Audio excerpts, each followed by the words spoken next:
उद्धव ठाकरे और उनके वकीलों की पूरी कोशिश यही थी कि उद्धव ठाकरे के कब्जे में शिवसेना के जितने ऑफिस और जितना फंड हो सके कर लो, कम से कम उस पर एकनाथ शिंदे गुट को कब्जा करने से तो रोका ही जाए। लेकिन सुप्रीम कोर्ट ने ऐसा कुछ भी करने से इनकार कर दिया और शिवसेना के नाम और निशान पर शिंदे गुट का कब्जा बरकरार रखा। इसके बाद शीर्ष अदालत ने शिंदे गुट को नोटिस जारी कर 2 हफ्तों में जवाब देने के लिए कहा। सुप्रीम कोर्ट ने चुनाव आयोग के फैसले पर रोक नहीं लगाई।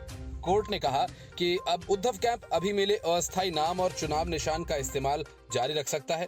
शिंदे पक्ष अभी ऐसा कोई व्हिप जारी नहीं करेगा जिसे न मानने से उद्धव समर्थक सांसद और विधायक अयोग्य हो जाएं। मतलब ये कि सुप्रीम कोर्ट ने सिर्फ उद्धव गुट के सांसदों और विधायकों को अयोग्यता से बचाया, बाकी उद्धव ठाकरे को किसी तरह की राहत नहीं मिली है। मतलब ये कि शिंदे गुट शिवसेना ऑफिसेज और बैंक खातों को अपने कब्जे में लेने की कार्रवाई पूर्ववत जारी रख सकता है। मामले की अगली सुनवाई 3 हफ्ते बाद होगी। इस दौरान शिंदे पक्ष के वकील नीरज किशन कौल ने कहा कि चुनाव आयोग के फैसले के खिलाफ सुनवाई हाईकोर्ट में होनी चाहिए। इन्हें सीधा सुप्रीम कोर्ट में बात रखने की इजाजत नहीं मिलनी चाहिए।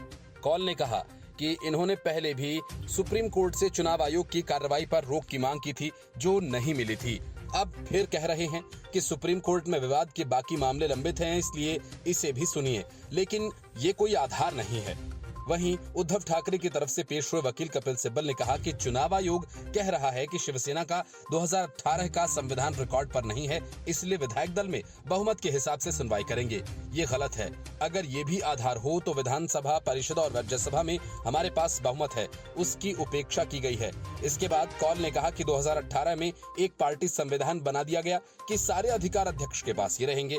इस तानाशाही भरे संविधान की भी जानकारी चुनाव आयोग को नहीं दी गई। उन्होंने आगे कहा कि सिर्फ अयोग्यता की कार्रवाई लंबित होना किसी विधायक को सदन के कामकाज से वंचित नहीं करता। चुनाव आयोग के वकील मनिंदर सिंह ने कहा कि आयोग ने सुप्रीम कोर्ट की तरफ से रोक न लगाने के बाद अपना काम किया। दोनों पक्षों ने खुद को असली पार्टी बताया। आयोग ने विस्तार से सुनवाई कर फैसला लिया है और इसके बाद चीफ जस्टिस डीवाई चंद्रचूड़ ने कहा कि हम याचिका को सुनेंगे, नोटिस जारी कर रहे हैं। उद्धव के वकील सिब्बल ने कहा कि आयोग के फैसले पर रोक लगनी चाहिए, ये एक के बाद एक पार्टी दफ्तर पर कब्जा कर रही हैं। सिंघवी ने कहा कि आज अगर ये लोग कोई व्हिप जारी कर दें तो हमारे समर्थक अयोग्य हो जाएंगे, इसलिए रोक लगनी चाहिए। इस पर सीजेआई ने कहा कि ये लोग कह रहे हैं कि वह फिलहाल ऐसा नहीं करेंगे। इस पर सिब्बल ने कहा लेकिन कई बातें हैं, पार्टी के बैंक अकाउंट पर इनका कब्जा हो जाएगा। ठाकरे के वकील देवदत्त कामत ने कहा कि हमें शिवसेना उद्धव साहेब, बाला साहेब नाम और अभी चल रहे अस्थायी चुनाव चिन्ह का इस्तेमाल करते रहने की इजाजत दी जाए। चीफ जस्टिस ने पूरे मामले पर 2 हफ्ते में नोटिस और जवाब देने के लिए कहा है।